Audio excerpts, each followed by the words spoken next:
Over his 20 years as head teacher of Worth Primary School in Poynton, Cheshire, Peter Taylor has developed an innovative approach to CPD. Peter himself is qualified in executive coaching and leadership and uses that experience daily to carry out personal coaching and performance management with his staff, often training them to become leaders themselves. Through this, he creates an environment where continued professional development is ongoing and an intrinsic part of day-to-day working life. In recent years, the particular element of coaching that I've found fascinating was the notion of coaching other leaders within the organisation. Worth becoming a learning organisation for the adults as well as the children. The organisation wants to think of itself as being involved in continuous improvement. That's a process we and the Japanese call Kaizen. Kaizen is continuous improvement by small steps. The way we approach CPD at Worth is really to think of CPD as individualised, in the same way that you would think of the education you try to help provide for the children should be to some degree tailored to the needs of the individual child. Now sometimes that's meant people going on specific courses, but more and more we're finding that to really get the best out of people, coaching is one of the ways we're really starting to work on now here. In order to enable him to coach his teaching staff effectively, Peter carries out informal lesson observations. Today he's watching new reception class teacher Claire Grean and her teaching assistant Margaret Simpson. Hi Peter. Claire now sits down with Peter for a one-on-one coaching session. Just to put your mind at rest, is what we're not talking about here is taking you, who is somebody who's doing a whole series of things wrong, and sort of putting you right. What we're talking about here is moving you from being in the 90s to being in the top 90s in terms of effectiveness. My view is, I thought the behaviour was great. I thought it went really, really well. I thought the children were lovely. I thought the atmosphere was good. The culture's good. The climate's good. I thought you've got a bright manner in the classroom, which is lovely. So generally speaking, I was really pleased with what I saw. But I guess you'll have a few thoughts. I thought it went well. I was pleased at how sort of on task the children were, how busy they were. Yeah. I'm quite keen to make sure that there is progress and the children are busy, that Yeah. there's lots of things going on, but the children are working in a purposeful way, that they're learning things. Yeah, it's clear to me that you're really, really familiar with tracking and assessment and ensuring progress in number and writing and science and actually in behaviour and teamwork. I mean, one of the things your outdoor group mentioned straight up was teamwork. Yes. Yeah. It's the big thing in reception, is working together. Well, of course it is, because that's PSE, isn't it? That's right, yeah. You're thinking about teamwork as well? Yeah, teamwork. So we can all build something together. For the group that was doing the artwork, Yes. that was the Drawn Animal group. What did you want them to learn? I understand what you want them to do, but what was it you wanted them to learn? To draw that animal and to use that to represent the animal in the correct shape, to look at the number of legs, to look at the shape of its body, its head, its tail. So it's really responding to what the children have seen in their environment. What you need to learn today? Do you know what you need to learn?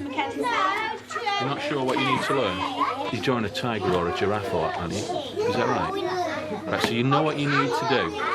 Okay. When I asked the other children in the class, do you know what it is you're supposed to be learning? They didn't. And I said to them, do you know what it is you're supposed to be doing? So they knew what they were supposed to be doing, but that's an activity or a task. Yes, not the learning. And they couldn't say to me, we've got to explore animals, we've got to explore shape, we've got to explore legs or whatever. But one thing you might want to try is, and what do you think your learning was? So we did this morning. What do you think you learned? At the end of the lesson, we did talk to the children about that, particularly the group that I was working with. So Blue Group, who can tell me what you have been learning about today? Put the alphabet in order. Brilliant, Jack, well done. Could you do that yesterday when you were at school yesterday? No. Can you do it now? Yep. Brilliantly, or do you think you might need a little bit more practice tomorrow? Brilliantly. Brilliantly, that's what we like to hear, Jack, isn't it? Yeah. And some of the children could say, we've got better, we practiced Fantastic. it. And you could see that they had their own idea of their learning. Well, that motivates them as well. It does. Later on today, you're going to be shadowing Pete. I am, yes. Pete Heath, with you thinking about your leadership role in the future, and going to, is it a curriculum team meeting you're going to? Yes, it is. Right, maybe could we meet later and maybe have 10 minutes either on your own or with Pete to talk about a leadership aspect now? That'd be great. Yeah, is that all right? Cheers. It's lovely working with you, by the way. Thank you. I'm glad you came. And thanks for coming in this morning. The children enjoyed it as well as It's okay. myself. Don't forget it's informal, so these are going to be chucked away. Okay, that's fine. Thanks, Claire. Thank you. Right, see you in a bit. Thanks. I've been here just around about 5-6 months now. Approach to CPD is very, very different here. Refreshingly different, actually. I've seen quite a few changes in myself as a professional already, actually. A lot of it is confidence through Mr Taylor's chats that we have all the time. And I think a lot of that is due to the way Mr Taylor accesses sort of information about you. He picks it up just from conversations. It's just a very, very supportive environment. I think when you feel supported as a professional, like we do with the children, we try and support them all the time to get the best out of them, and it's exactly the same with adults and the philosophy here. In the classroom, with Mr Taylor coming in to help with coaching and also looking at ongoing assessment, it helps my teaching in a great number of ways, really, making sure that I'm aware that observations need to be made all the time, they're quality observations, so that we're seeing exactly what the children are doing in more of their child-initiated activities and also some focus activities with an assistant or with a teacher, making sure the children are moving on, making sure that we document when the children are moving on so progress can be tracked throughout the year. And things like that, this informal coaching situations are fantastic like that. It just also helps you to focus and know exactly where you're going in your own professional development. Very often I'll start the coaching off, but because coaching has now grown in the organisation, I've helped other people become coaches, and they've been on coaching courses. Several of our staff have been on coaching courses as well. And people are finding this individualised support, this individualised coaching, is helping them as people, never mind as professionals. They actually feel valued, they feel challenged, they feel stretched, and they feel that this is tailored to them and to their needs. Okay, thanks Nicola. So everybody's aware of what we're trying to achieve today. Assistant Head Teacher Pete Heath is a member of staff who has directly benefited from carrying out leadership training whilst at Worth. As a result of all the continuing professional development that I've gone through in my nearly 10 years at Worth, I'm now actually moving on. I've actually managed to secure a post as Deputy Head in another school. I wouldn't have been able to do this without the brilliant continuing professional development and emphasis on that at Worth. There are members of staff who are fairly new to the school and others I've worked with for a while, and I'm in a position now, or have been, where I can actually encourage them with projects, to advise them, to coach them, to help them to decide how they're going to approach projects in school. And it's been a really effective way to empower others in school, and I've really enjoyed doing that. Now, as it happens with my recent promotion, Claire is now able to step into my shoes, which has been quite an interesting experience for the pair of us. I've been coaching and mentoring Claire in running the curriculum team here at Worth. I've been showing her how to hold meetings. I've been showing her the sort of day-to-day things that I get involved with. Everybody happy with that? Claire and Pete meet with Peter Taylor to discuss Claire's involvement in the upcoming curriculum team meeting, which will form part of her leadership coaching. Hi Pete, thanks for coming in. No worries. Thanks again Claire. 2 meetings in one day, Claire, how's it feel? Busy day today. We're hoping to cover quite a lot today to see Claire and talk about what happens in a curriculum team meeting. What's the team leader's role in that? Why do we have the meetings? What sort of things are usually covered? And the team leader's role within it. Because what I'd love to happen today is not you to observe, but you to actually take part. Okay. That's the sort of thing we needed to clear up. Yeah. Later on, Claire shadows Pete at the curriculum team meeting as part of her ongoing leadership training. Good evening, ladies and gents. Welcome to the curriculum team spring term meeting. And as you'll see, we're joined tonight by Claire Green. She's here in a dual role, really. One as an observer, and secondly, I've asked Claire along to give us some feedback on some assessment and recording issues in foundation stage linked to our school improvement partners visit recently. The main thing that came out of the visit really was about us looking at assessment for learning. At the moment, we do a lot of assessment of learning, seeing where the children are actually at now.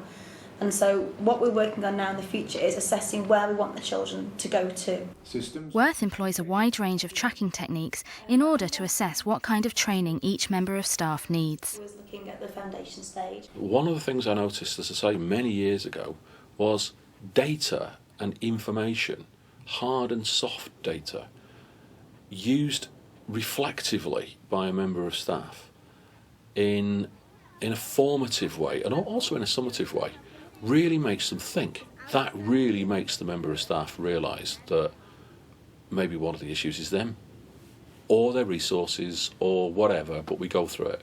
And we end up sometimes saying, members of staff say, well, actually, I think it's me. To be honest, it's grown to be something quite big. We want the teachers to be making assessment almost continuously. Pull it together, record it, send it over to the leadership team. So what you should see, ideally here, from foundation right the way up to year 6, is teachers observing, marking, levelling, making teacher assessments all the time. Attitude, culture, climate is really, really important to me.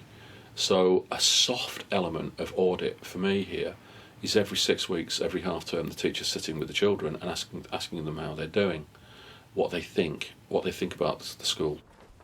Every term, Peter then sits with the representatives from the classes and they discuss with him the points they and their classmates have raised. He calls this process quality circles. Hello everybody. Hi. Thank you very much for coming. So I want everybody to tell me what you think is going well. We thought that the midday assistants, they used to just, everything it was just a wet paper towel on it. But now they've been trained and now they're doing proper first aid things as well. So it's really better. You know, the midday assistants and all the teachers went on emergency aid training, which is like first aid. And they all got trained in that, and I think they really enjoyed it. So that's really good to hear that it's starting to happen. What I want to know from you is not only what you think is not so good, but an idea as to how you think it could be made better. I think that the school would be improved with more male teachers and helpers so that they can be in charge of physical clubs like football teams and help us get used to different genders to get us ready for high school. Do you know, there's lots of people in education would like to see more men in teaching.